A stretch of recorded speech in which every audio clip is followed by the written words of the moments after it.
기독교와 윤리에 대해서 생각을 해보겠는데요. 기독교와 윤리를 개념적으로 떨어뜨려 놓고 생각을 해보기 위해서 수단적인 그런 의미에서 타종교와 기독교 윤리의 그 관계에 대해서 생각을 또 해보고, 또한 가톨릭은 왜 타종교와의 연계를 강조하는가, 그리고 개신교는 왜 타종교와의 연계를 거부하는가, 종교에 있어서 궁극적으로 윤리의 위치는 무엇인가, 그리고 기독교와 타종교는 윤리적 이슈에 대해서 어떻게 관계를 설정할 수 있는가 등에 대해서 같이 생각해 보도록 하겠습니다.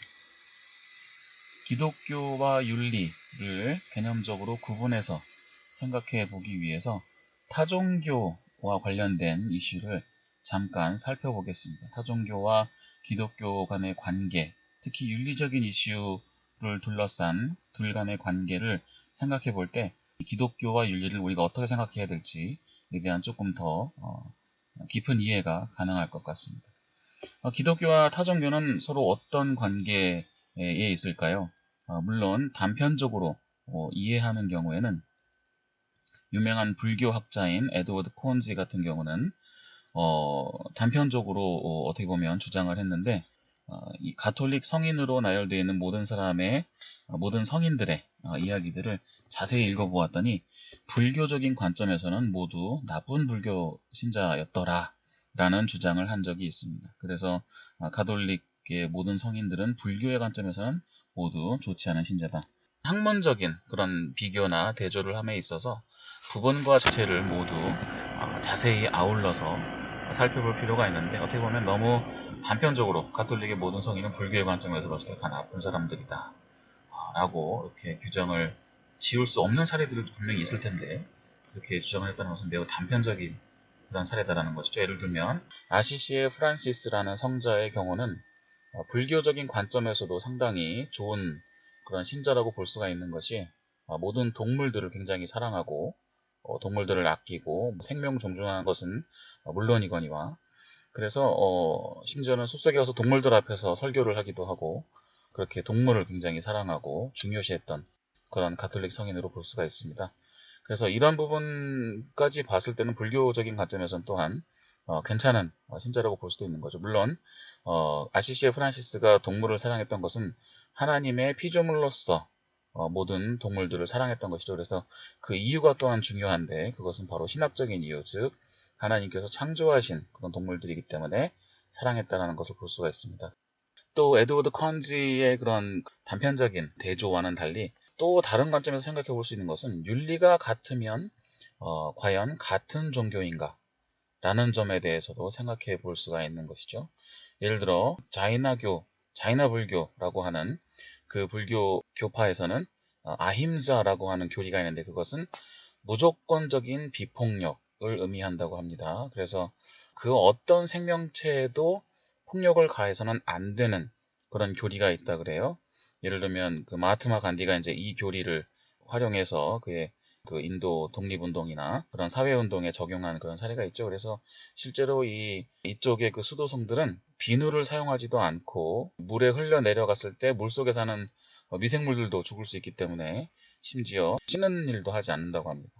그 정도로 이제 비폭력적인 교리를 가지고 있는데, 이러한 그 비폭력적인 교리가 다른 종교, 예를 들어 기독교라든지 여러 종교에서 같이 발견이 된다. 그러면 또한 과연 같은 종교인가? 라는 점도 또 반대적인 입장에서 생각해 볼 수 있는 것이죠. 또한 모던 오르토독스 힌두이즘, 현대 정통 힌두교와 또 로만 카톨릭에서는 둘 다 낙태를 반대를 하는 거죠. 그래서 윤리적인 입장에서 봤을 땐 같은 입장을 취하고 있는 것입니다. 물론 서로 다른 이유가 있는 것이지만, 그래서 이렇게 윤리적인 입장이 또 같으면 같은 종교인가, 또는 다른 종교는 완전히 공통점이 없는 다른 종교인가, 뭐 이런 일단 이런 이슈에 대해서 일단 들어가는 입장에서 생각해 볼 수 있는 것이죠. 여기서 이제 우리가 던져야 되는 중요한 질문은 두 가지가 있는데, 첫 번째는 각 종교에서 길러내고자 하는 그런 윤리 덕목들은 무엇인가? 그리고 윤리 덕목들을 보았을 때 종교 간에 서로 다른, 서로 반대되는 윤리 덕목이 있을 수도 있겠죠. 그런 관점에서 봤을 때는 모든 종교의 윤리 덕목이 다 일치한다고 볼 수는 없을 것입니다. 불교에서 중요시하는 윤리 덕목과 기독교에서 중요시하는 윤리 덕목이 완전히 일치하지는 않겠죠. 그와 동시에 서로 비슷한, 서로 같은 그런 윤리 덕목도 또한 있다는 것입니다. 생명 존중이라든지 평화를 사랑한다든지 뭐 등등. 그래서 또 어떻게 보면 모든 종교가 공유하는 윤리 덕목이 또한 있다는 것입니다. 그래서 모든 종교의 윤리 덕목이 다 똑같은 것은 아니지만 모든 종교가, 모든 정상적인 종교겠죠. 여기서 말하는 뭐 이상한 종교나 이런 종교는 배제하고 하는 이야기입니다. 세계의 메이저 릴리전이라고 할 수 있는 그런 종교들만 이야기하는 것인데요. 모든 종교가 공유하는 윤리 덕목이 또한 있는 것을 우리가 알 수 있습니다. 그래서 각 종교별로 강조하는 윤리 덕목은 무엇인가? 이것이 우리가 첫 번째로 던져야 되는 질문인 것 같고, 그와 동시에 어떻게 보면 조금 더 중요하다고 볼 수가 있는 질문인데, 그것은 바로 뭐냐면 과연 각 종교에서 윤리가 차지하는 위치가 무엇인가? 또한 각 종교에서 윤리의 목적이 무엇인가? 이것이 또한 어떻게 보면 더 근본적인 그런 질문이라고 할 수가 있는 것이죠. 그래서 종교에서 윤리가 차지하는 위치, 이 문제를 바라보는 관점이 또한 두 가지가 있을 텐데, 첫 번째는 deontological approach, 뭔가 목적론적 접근이 있을 수 있겠는데, 이건 무슨 얘기냐면 그 종교에서 목적으로 삼고 있는 것을 이루어내기 위한 것으로서 윤리가 중요할 수 있는 거죠. 예를 들어 기독교에서는 구원을 이루기 위해서 필요한 조건으로서 윤리적 행동과 윤리적 생각이 고려될 수 있는 것이죠. 그래서 deontological approach에 따르면 윤리는 종교에서 중요시하는 그 궁극적인 상태, 기독교에서는 구원이요, 불교에서는 해탈일 것이고 뭐 등등등 하는 궁극적인 상태를 이루기 위한 수단으로서 윤리가 여겨지는 것이 바로 deontological approach가 되겠습니다. 반면 virtue-based approach는 덕윤리적인 접근이라고 볼 수가 있는 것이죠. 그래서 덕윤리적인 접근이라고 하는 것은 각 종교에서 길러내고자 하는 덕목들이 있다는 겁니다. 예를 들어 성령의 9가지 열매라든지 등등등 이러한 것들을 길러내고자 하는 그런 접근. 기독교 안에서도 이 두 가지 접근이 있는 것이죠. 예를 들어 구원에 이르는 조건으로서 윤리를 생각해 볼 수도 있고, 또 기독교에서 구원에 이르는 길에서 길러지는 윤리라고 볼 수도 있는 것입니다. 이 두 가지 관점에 대한 차이를 일단 염두에 두시고 이 다음 내용을 한번 진행해 보겠습니다. 기독교 내에서 윤리의 위치에 대해서 한번 생각을 해보겠는데요. 이 기독교 내에서 윤리의 위치에 대해서는 두 가지 대조되는 그런 입장이 있다고 볼 수 있겠습니다. 첫 번째로는 개신교적인 입장인데요.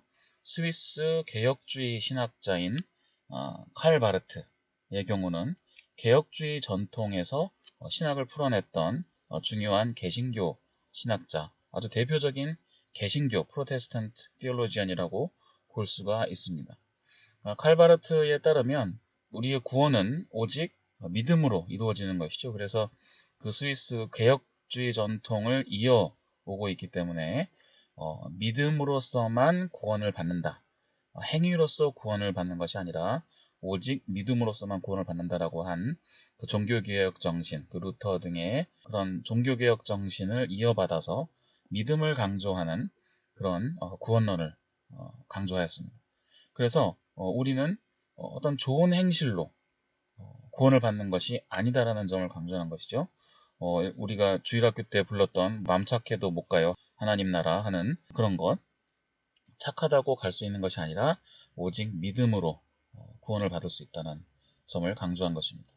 또한 우리는 모두 죄인이고 우리가 그 어떠한 선행을 한다고 해도 우리는 궁극적으로 죄인이기 때문에 이 죄성, 죄를 지었건 또한 죄를 회개를 하고 했건 마음으로 또한 계속 죄를 짓고 등등 하기 때문에 인간은, 모든 사람은 다 죄인인 것이죠. 그래서 우리가 어떤 좋은 행실, 좋은 윤리적인 행실과 마음가짐에 구원이 달려있는 것이 아니라 구원은 오직 믿음의 문제다라는 점을 강조한 것입니다. 이와 같이 믿음을 강조하게 되면 제가 뭐 여러 차례 강조를 해드립니다만은 이런 그 신학적인 입장은 항상 그 맥락이 있는 것이죠. 그래서 종교개혁의 맥락은 워낙 인간의 행동으로 구원을 받는다라고 하는 너무 그 행동에 치우친 그런 중세 가톨릭 교회에 대해서 개혁을 이루어내고자 믿음을 강조하는 것이고, 그러다 보니 너무 개혁적으로 강조를 하다 보니 인간의 행동에 대해서 완전히 인간의 행동과 반응의 역할을 완전히 어떻게 보면 무시하게 되는 그런 또한 역효과가 조금 있었다고 볼 수가 있는 것 같습니다. 그래서 오직 믿음으로만 구원을 얻는다라고 하면 그러면 윤리는 어디로 가는 것인가? 라는 생각이 들 수 있는 것이죠. 논리적으로 봤을 때 윤리는 그럼 도대체 어떻게 되는 것이고 우리는 윤리적인 그런 행동을 어떻게 해야 되는 것인가? 이것은 또한 개신교 내에서의 구원론의 차이에서 볼 수가 있을 것입니다. 모너지즘으로 분류되는 칼빈이즘, 칼빈과 칼빈주의 구분에 대해서는 여러 번 강조했습니다만은 모너지즘, 하나님의 선택, 예정, 하나님의 주권적인 선택과 예정으로만 구원이 이루어진다라고 보는 예정론, 칼빈주의에서의 입장과 하나님의 부르심과 인간의 반응으로 두 가지가 합쳐져서 구원이 이루어진다라고 보는 협동설, 시너지즘, 그리고 그 시너지즘을 기반으로 하고 있는 이반젤리칼 알미니아니즘, 복음주의적 알미니안주의, 이 두 가지 구원론에 있어서 윤리의 위치가 조금 달라질 수 있는 것입니다. 예를 들면 하나님께서 강권적으로 구원받을 사람을 예정하셔서 하나님께서 이끄신다 라고 하는 모너지즘과 칼빈주의의 경우 인간들의 윤리적인 추구에 대한 어떤 그 논리적인 근거가 강하지 않습니다. 물론 중요합니다만 강하지가 않아요. 하지만 시너지즘, 이반젤리칼 알미니아니즘, 우리 그 감리교, 성결교, 침례교 등 또 가톨릭 등 장로교를 제외한 모든 교단에서 강조하는 이 시너지즘, 이반젤리칼 알미니아니즘에서는 인간의 구원에 이르는 그 길, 성결의 길을 걸어가는 것, 이것이 또한 중요하기 때문에 윤리의 위치가 그나마 조금 더 개신교 내에서 강조된다고 볼 수가 있겠습니다. 하지만 어쨌든 칼바르트의 개신교 신학자의 입장에서 보았을 때 오직 믿음으로 구원을 얻는다라고 하는 솔라피데의 정신은 윤리의 위치를 어떻게 보면 약간은 애매모호하게 하는 그런 효과가 있다고 볼 수가 있는 것입니다. 그렇기 때문에 칼바르트에게 있어서 비교 종교학이라든지 또 비교 윤리학이라고 하는 것은 전혀 의미가 없다라고 볼 수가 있는 것이죠. 왜냐하면 윤리의 형식이 다른 종교와 비슷하다고 하더라도 그것은 의미가 없다는 것이죠. 왜냐하면 각 종교가 추구하는 궁극적인 대상, 궁극적인 상태, 믿음의 대상이 다르기 때문이다라고 하는 것입니다. 예를 들어 기독교에서는 유일신인 하나님을 우리가 믿고 예수 그리스도를 통해서 우리가 구원에 이른다라고 하는 교리를 우리가 믿는 것인데, 그 아미다 부디즘이라고 하는 영어로는 아미다 부디즘이라고 표현이 되는데 이게 그 아미타불을 믿는 그 대승불교를 의미하더라고요. 그래서 이 대승불교에서는 이제 나무 아미타불 관세음보살 이렇게 외우지 않습니까? 이 나무라고 하는 것은 이제 회귀하고 싶다, 회귀한다, 돌아가고 싶다, 그에게 가고 싶다 이런 표현이고, 아미타불은 이제 그 극락에 있는 가장 높은 신, 기독교로 따지면 이제 하나님에 해당하는 그런 그 부처인 거죠. 그리고 관세음보살은 또 비유가 정확하다고 볼 수는 없는데, 관세음보살은 이제 관이 이제 볼관자고 세는 이제 세상세자고 음은 소리입니다. 그래서 세상의 소리를 보고 있는 보살이다 그런 뜻인데, 이건 뭐냐면 세상에서 이렇게 이제 기독교적으로 얘기하면 기도를 하고 있는 사람들의 소리, 고통의 소리, 부르짖는 소리들을 관, 이제 본다고 되어 있지만 이제 듣는 거죠. 세상의 소리를 듣고 그 소원을 들어주는, 그러니까 기도를 들어주는 보살. 그러니까 이제 사실은 또 엄밀히 얘기하면 보살은 이제 부처와 인간 사이의 중간 단계의 존재인데, 관세음보살만큼은 보살 중에서도 가장 으뜸 수준에 해당하는 건 보살이라고 볼 수 있습니다만, 어쨌든 그래서 대승불교에서 나무 아미타불 관세음보살하면 극락에 있는 가장 높은 신인 아미타불과 그 다음에 인간의 소원을 들어주는 관세음보살. 이 관세음보살은 실제로 불경을 읽어보면 우리가 이제 뭐 예를 들어 불교 기도를 하면 우리의 소리를 듣고 이렇게 슈퍼맨 같이 딱 이렇게 와가지고 뭐 도와준다 이런 내용이 있습니다. 어쨌든 이와 같은 대승불교의 어떤 종교적인 논리가 기독교하고 어떻게 보면 조금 비슷한 그런 형식이 조금 있다고 볼 수 있는 거죠. 하지만 이제 칼바르트가 볼 때는 아무리 종교의 형식이 비슷하거나 윤리의 체계가 비슷하다고 하더라도 이런 작업은 의미가 없다는 것입니다. 왜냐하면 믿음의 대상이 다르기 때문에 그렇다는 거죠. 아무리 뭐 아미타불이 하나님과 비슷한 존재로 그려진다고 하더라도 우리가 믿는 하나님은 아니기 때문에 이것은 이러한 작업은 의미가 없다라고 하는 그런 주장을 하게 됩니다. 이 칼바르트의 입장은 어떻게 보면 우리가 지금 개신교인들이기 때문에 우리 입장에서는 굉장히 어떻게 보면 당연하게 생각하는 그런 내용들이라고 볼 수도 있겠습니다. 그래서 칼바르트가 바라보는 기독교 윤리, 기독교와 윤리에 대한 그런 관점은 deontological approach, 목적론적 관점이라고 볼 수가 있겠는데요. 왜냐하면 윤리라고 하는 것은 결국 구원에 이르는 길에서 이루어지는 것이다 라고 볼 수 있는 것이죠. 또한 소테리올로지컬, 구원론적 관점이라고도 부를 수 있겠습니다. 이러한 개신교적인 칼바르트의 입장과 상당히 다른 입장이 하나 있는데 그것은 바로 로만 카톨릭에서 바라보는 입장입니다. 이 로만 카톨릭에서 바라보는 기독교와 윤리, 기독교 내에서의 윤리의 위상에 대해서는 카톨릭의 관점을 잘 이해하기 위해서는 우리가 전 시간에 배웠던 덕윤리 그리고 그 전 시간에 배웠던 자연법 사상을 잘 기억할 필요가 있습니다. 그래서 카톨릭에서는 과연 기독교 안에서의 윤리의 위상을 어떻게 보고 있는가? 기본적으로 로만 카톨릭은 기독교와 타 종교가 만나는 지점이 있다고 인정을 합니다. 근데 왜 인정을 하는 것일까요? 그 만나는 지점은 바로 자연법 사상에 근거하고 있기 때문에 그렇습니다. 자연법 사상은 이 모든 자연이 하나님의 피조물이기 때문에 하나님의 창조 섭리와 하나님의 뜻이 이 자연 안에 들어가 있다라고 보는 것입니다. 또한 그와 같은 입장이 성경에 여러 차례 표현이 되어 있기도 하죠.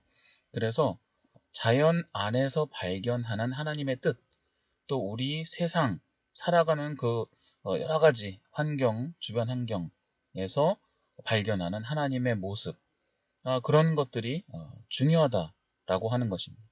그렇기 때문에 윤리적인 것은 로만 카톨릭에서는 굉장히 중요한 내용이 되겠습니다.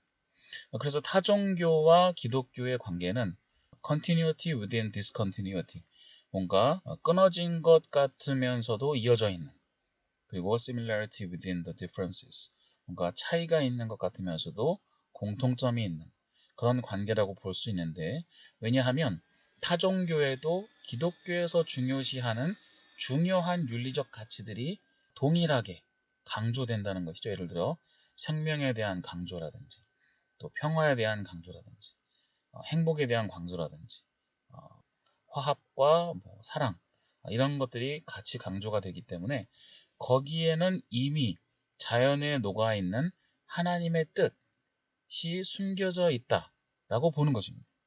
그래서 이 중세, 이 보나벤추어 등에 의해서 정립이 된 매우 중요한 신학 개념인데요. 아날로기아 엔티스라고 하는 개념입니다. 이것은 뭐냐면 영어로 번역을 하면 The Analogy of Being인데요. 존재의 비유라고 번역을 해보려면 해볼 수 있겠습니다만은, 이것은 뭐냐면 이 온 세상의 존재 안에 하나님의 존재가 녹아들어가 있다라고 하는 것입니다. 그래서 이 세상을 잘 들여다보면 그 안에 하나님을 발견할 수 있다. 왜냐하면 세상을 하나님께서 창조하셨기 때문에 그렇다는 것입니다. 그래서 이것은 특히 가톨릭에서 굉장히 중요시하는 신학 원리가 되겠습니다. 아날로기아 엔티스. 이러한 그 신학적인 원리를 보고 칼바르트가 매우 심각하게, 심지어 이러한 이론은 적그리스도적인 오류다라고 표현을 하면서 비판을 하였던 그런 부분이 있는데요. 그래서 칼바르트는 아날로기아 엔티스라는 말을 아날로기아 피데이라는 말로 바꿔야 할 것을 주장했습니다. 즉, the analogy of faith. 전 세계에 하나님의 뜻이 녹아져 있어서 그것을 우리가 믿고 따르고 인정해야 된다는 것이 아니라 오직 믿음으로만 우리는 구원에 이룰 수 있다. 라는 그 개혁주의적인 그런 입장을 강조하는 것이죠. 그래서 아날로기아 엔티스 그리고 아날로기아 피데이, 이 둘 간의 신학적인 입장 차이에 대해서도 우리가 잘 알아놓을 필요가 있겠습니다. 다만 한스 발타저라고 하는 가톨릭 신학자는 기본적으로 로만 카톨릭이라고 하는 것은 아날로기아 엔티스와 아날로기아 피데이가 합쳐져 있는 것이다. 이 세상에 하나님의 뜻이 녹아져 있고 그와 동시에 우리는 믿음으로 구원에 이르는 것이다. 칼 바르트가 너무 가톨릭을 오해해서 잘못 비판했다라고 또 바르트를 비판한 적이 있습니다. 이와 같이 로만 카톨릭에서는 결국에는 모든 세상에 모든 자연과 만물과 인간의 사회와 인간의 삶 속에 모든 문화와 모든 지역과 모든 종교 속에 하나님의 뜻이 녹아져 있다는 것입니다. 그래서 만약 타종교에서 하나님께서 중요하게 생각하시는 그러한 윤리적인 덕목, 여기서 이제 virtue ethics가 등장하는 것입니다. 하나님께서 중요하게 생각하시는 윤리 덕목이 타종교에서 발견된다면 그것은 사실은 the gospel values, 예수님께서 복음서에서 강조하셨던 그런 가치들이 만약에 타종교에서 발견이 된다면 그것은 일단 the gospel value는 하나님의 뜻인 거죠. 그리고 그것은 결국 요한복음 14장 6절 등에서 예수님께서 강조하신 나로 말미암지 않고는 아버지께로 올 자가 없느니라 라고 하신 그 구원의 어떤 유일한 통로라고 말씀하신 그 예수님을 the gospel value로 해석을 하는 것입니다. 그래서 예수님께서 가르쳐 주신 윤리 덕목들, 그러한 윤리 덕목들이 만약에 다른 지역, 다른 문화, 다른 종교에서도 동일한 그러한 윤리 덕목이나 지향점, 뜻이 발견된다면 그것은 하나님께서 창조하신 그 사람들, 그 사회, 그 문화, 그 종교, 그 자연, 세상 안에 녹아있다는 것입니다. 하나님의 뜻이 녹아있는 것이고 그들이 그 세상을 보고 하나님의 뜻을 발견했다는 것이죠. 이것이 또한 자연법 사상에서 유래된 그런 논리죠. 그래서 자연법 사상과 덕윤리가 합쳐진 형태로서 이와 같은 논리가 발생하게 되는 것입니다. 그래서 이것이 합쳐진 것이 바로 아날로기아 엔티스가 되는 것이죠. virtue ethics와 the natural law ethics가 합쳐진 그런 신학적인 원리라고 볼 수 있는 것입니다. 그래서 요한복음 14장 6절과 같이 나로 말미암지 않고는 아버지께로 올 자가 없느니라. 구원에 이르는 길을 갈 수 없다. 라는 그런 유일한 구원의 길에 대한 강조가 여기에서는 예수님께서 가르치신 중요한 가치. 근데 그 가치는 타종교에서도 발견되는데 그 가치가 이제 유일한 거죠. 그렇기 때문에 그것은 예수님의 가치요 하나님의 가치이기 때문에 그 길도 예수님께서 말씀하신 길이다. 이렇게 해석을 하는 것입니다. 그리고 그것은 또한 하나님의 나라, the kingdom of God, 하나님의 나라가 우리 가운데에서 이루어지는 것이 실현되는 것이라고 볼 수 있는 거예요. 우리가 주기도문에서 또 기도하는 바와 같이 하나님의 뜻이 우리 가운데 이루어지는 것. 근데 그 하나님의 뜻은 무엇이냐? 바로 예수님께서 강조하신 the gospel values, 예수님께서 강조하신 여러 가지 중요한 가치들, 그죠? 사랑이라든지 화평케 하는 자라든지 등등등. 예수님께서 강조하셨던 the gospel values들이 자연이라든지 다른 종교에서 발견된다면 그것은 하나님께서 창조하신 그 모든 피조물의 세계이기 때문에 하나님의 뜻, 즉 예수 그리스도의 the gospel values들을 그들이 발견한 것이다. 그러므로 하나님의 나라가 확장되는 것이다. 라고 보는 것입니다. 그래서 덕윤리와 자연법 사상이 합쳐져 있는 형태의 윤리 신학이 바로 로만 카톨릭의 신학이 되는 것입니다. 그렇기 때문에 로만 카톨릭에서 윤리의 위상과 중요성은 매우 중요한 것이죠. 왜냐하면 the gospel values, 예수 그리스도가 강조하신 덕목들은 바로 하나님의 뜻이고 그것이 굉장히 중요한 종교 안에서, 기독교 안에서 굉장히 중요한 위상을 차지하는 것입니다. 그러한 그 gospel values들이 동일하게 강조된다면 그 어떠한 문화도 그 어떠한 종교도 같이 연계해서 협력할 수 있는 것입니다. 왜냐하면 그들이 하나님의 뜻을 공유하고 있기 때문에 그렇다라고 보는 것입니다. 로만 카톨릭에서는.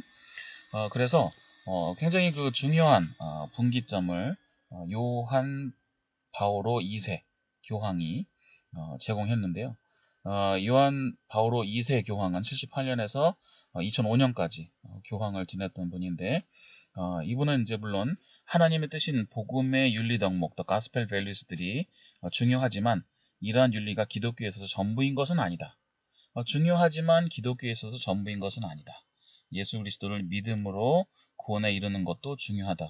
라고 이야기를 하기는 했습니다. 그래서 이제 가톨릭에서 바라보는 이 윤리에 대한 관점은 윤리에 대한 현상학적 접근이라고 볼 수가 있겠네요. 이게 무슨 얘기냐면 인간 세상에서 각 문화와 각 종교에서 어떠한 윤리가 발견되고 추구되는지 그 현상을 보자는 겁니다. 그리고 그 현상을 기준으로 삼아서 다른 거를 판단하자는 겁니다. 기본적으로 철학에서 현상학이라고 하는 것은 우리가 발견하는 현상이 기준이 되는 것을 의미합니다. 우리가 기준을 미리 갖고 현상을 판단하는 것이 아니라 현상이 기준이 될 때 그것을 이제 우리가 간단히 말하면 현상학이라고 하는데 그 윤리에 대해서는 현상학적 접근을 하는 것이죠. 예를 들어 각 종교에서 하나님의 뜻인 그러한 the gospel values들이 강조된다면 거기엔 하나님의 뜻이 이미 녹아들어져 있는 것이다. 왜냐하면 자연법 사상에 따르면 또한 덕윤리에 따르면 그와 같이 되었기 때문에 그렇다.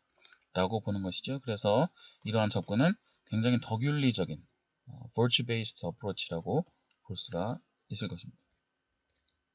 여기서 이제 기독교와 윤리의 관계가 조금씩 멀어진다, 조금씩 구분이 된다는 것을 우리가 느낄 수 있죠.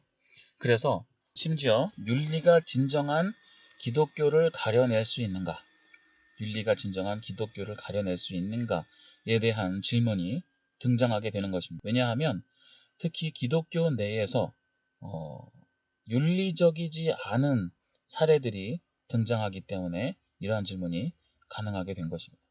그래서 개신교, 장로교 신학자인 존 힉 같은 경우는 윤리가 진정한 기독교인지 진정한 기독교가 아닌지를 가려낼 수 있다라고 주장을 한 것이죠. 예를 들면 나치 독일을 따랐던 독일의 기독교인들, 또 우리의 맥락으로 생각해보면 일제시대 때 신사참배했던 기독교인들, 기독교 지도자들, 이들을 우리가 어떻게 볼 것인가? 그들은 나쁜 크리스찬이다, 좋지 않은 크리스찬이다, 그래서 진정하지 않은 기독교인들이다, 라고 이제 분류할 수 있다고 주장을 한 것입니다.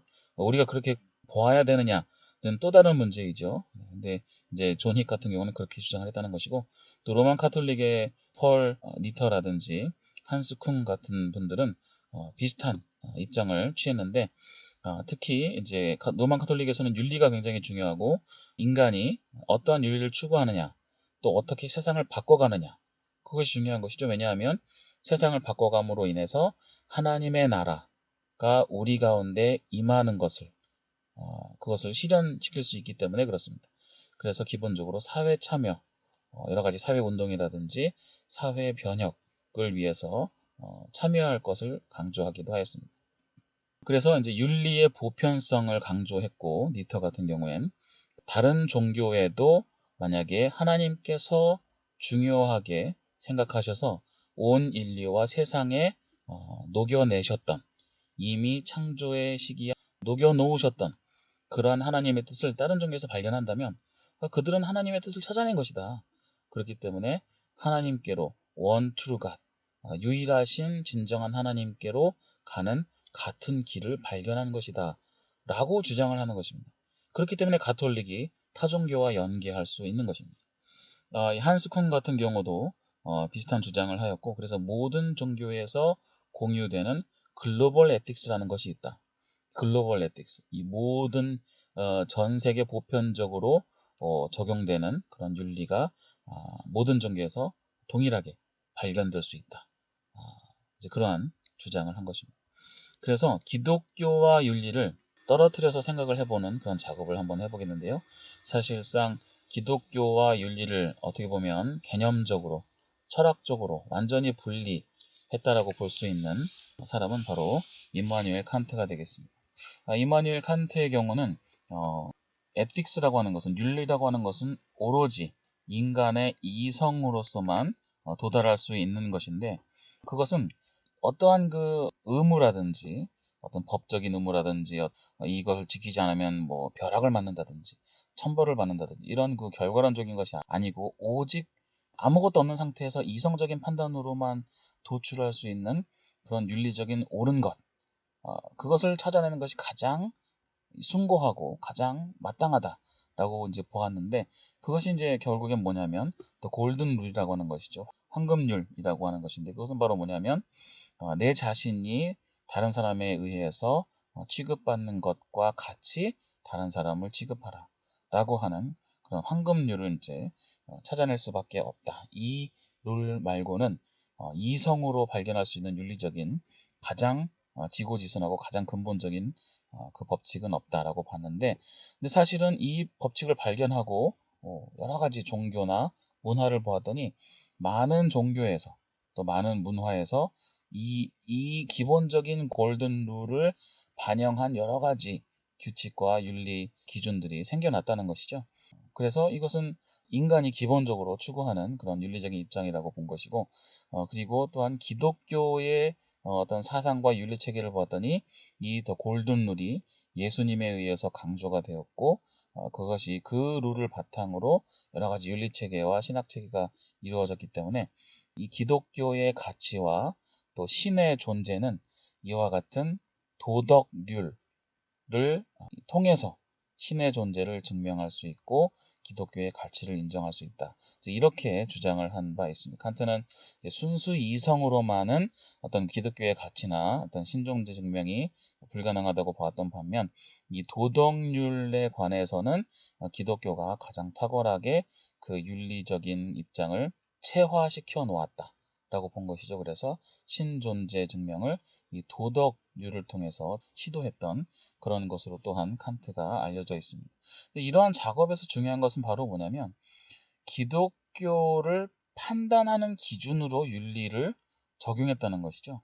예를 들어 칸트가 지금 시도한 것을 논리적인 그 절차를 밟아보면, 일단 인간의 이성의 작용을 이제 추구했던 것이고, 이성적으로 생각을 해보았더니 이제 더 골든 룰이 발견된 것이고, 그것을 가장 잘 체화시켜 놓은 것을 보았더니 기독교더라.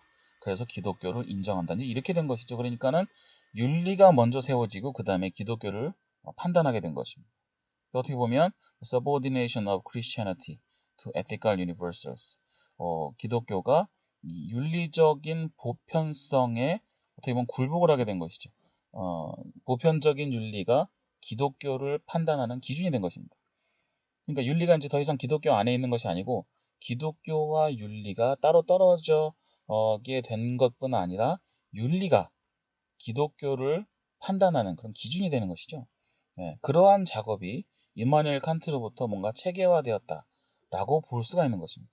그리고 요 앞 슬라이드에서 본 것처럼 힉이나 니터나 쿤 같은 경우는 윤리적인 그런 잣대로 진정한 기독교인지 진정한 기독교가 아닌지, 그죠? 나치 당시의 독일 기독교인들과 같이 그들을 판단하는 기준이 될 수 있다라고 본 것입니다. 이것을 이제 그 윤리학에서는 ethical foundationalism이라고 하는데, 이것은 뭐냐면 윤리가 심지어 종교의 타당성을 판단하는 근거가 된다라고 하는 것입니다. 그래서 윤리적인 문제를 가지고 교파, 교단, 교회를 이단이라든지 또는 제대로 된 기독교 단체라든지 기독교가 아니다라고 말할 수 있는 근거가 된다는 것이죠. 이것이 우리가 이제 사회에서 보게 되면 이러한 사례들이 또한 등장하기도 합니다만은, 결국 윤리가 종교를 판단하는 수단이 되는 데까지, 그 기준이 되는 데까지 이르렀다라고 하는 것입니다. 윤리가 종교를 판단하는 잣대가 되었다. 그래서 이제 기독교와 윤리의 둘 간의 관계와 둘 간의 위상이 굉장히 달라졌다라고 하는 것이죠. 이러한 그 기독교와 윤리의 서로 간의 관계와 서로 간의 위상을 어떻게 보면 단편적으로 보여주는 사례가 바로 인권의 개념과 관련된 것입니다. 인권, human rights. 이 human rights는 본격적으로 인권이 전 세계에 퍼져가게 되면서 매우 중요한 어떤 그 논의나 어떤 정책의 개념으로 사용이 되게 된 것이 바로 1948년 UN 총회에서 결의된 UN 인권 헌장입니다. UN Declaration of Human Rights 라고 하는 것인데요. 이 인권 헌장을 통해서 인간은 어떠한 권리를 가진다. 종교를 자유롭게 가질 그런 권리를 가진다. 자유롭게 자유에 대한 권리를 가진다라든지 이런 그 헌장들이 정리가 되어 있습니다. 근데 이런 헌장이 제정되었을 때 아랍권 나라들이라든지 이런 나라들에서 비판이 갔죠. 너무 서구적인 내용으로만 되어 있다. 라는 비판이 있었고 또 중국에서는 너무 아시아 개념이 안 들어가 있다라고 비판을 했었고 또 제3세계에서도 여러 가지로 자신들의 상황을 반영하지 않은 것이다라는 그런 비판이 있었습니다만은 우리가 덕윤리 공부하면서 또한 공부했던 알라스데어 맥킨타이어 같은 경우는 이 인권 개념을 매우 신랄하게 비판했습니다. 왜냐하면 인권 헌장 그 어디를 봐도 근거가 없다는 것입니다. 아무런 근거 없이 정리만 해놓은 원칙이기 때문에 이거를 왜 지켜야 하는지에 대한 근거가 없다는 거죠. 이걸 왜 지켜야 되냐는 겁니다. 또 우리가 배운 바와 같이 이 맥킨타이어의 경우는 아리스토텔레스적인 덕윤리를 주장하는 공동체주의자였죠. 그래서 맥킨타이어가 강조하는 것은 인간이 기본적으로 행복이라고 하는 목적을 추구하는 존재이고 그러한 목적을 추구하는 공동체가 형성이 되었고 그 공동체가 형성된 그 과정과 결과로서 일련의 덕들이 나열되고 그 덕들이 윤리의 기준을 형성하게 되는 그런 것이 가장 윤리적으로 타당한 그런 상태가 되는 것이고 그러한 그 덕을 추구함에 있어서 실천 이성, 아리스토텔레스가 강조했던 프로네시스가 중요하게 작용된다는 것이죠. 즉 이러한 그 덕목을 실천함에 있어서 이성의 활동이 또한 중요하다라는 점을 맥킨타이어는 강조했던 것입니다. 그리고 이제 그 실천이 중요하기 때문에 의무의 내용이 꼭 있어야 된다라는 것이죠. 덕목이라고 하는 것은 기본적으로 의무거든요. 근데 인권이라고 하는 이 내용을 보면 근거도 없고 듀티가 없다는 겁니다. 그래서 뭘 어떻게 해줘야 된다는 내용이 없다는 거죠. 그래서 실제로 예를 들어보면 낙태라고 하는 그런 사례를 보시면 결국 아기를 가진 그 어머니가 여러 가지 어려운 상황에 있을 수도 있을 것이고 또는 원치 않은 그런 임신일 수도 있을 것이고 엄마가 질병이 있을 수도 있을 것이고 또 여러 가지 어려운 상황이 있을 것이기 때문에 엄마의 인권이 침해당하는 상황이기 때문에 낙태를 할 수 있다라고 볼 수 있지만 아기도 사람이기 때문에 또한 또 예전에서도 언급을 했습니다만은 어느 순간부터 아기를 인간으로 볼 것인가에 대한 그런 지점도 여러 가지 의견이 나눠집니다만은 저는 개인적으로 일단 아기의 심장이 뛰면은 인간이다라고 좀 보는 편이거든요.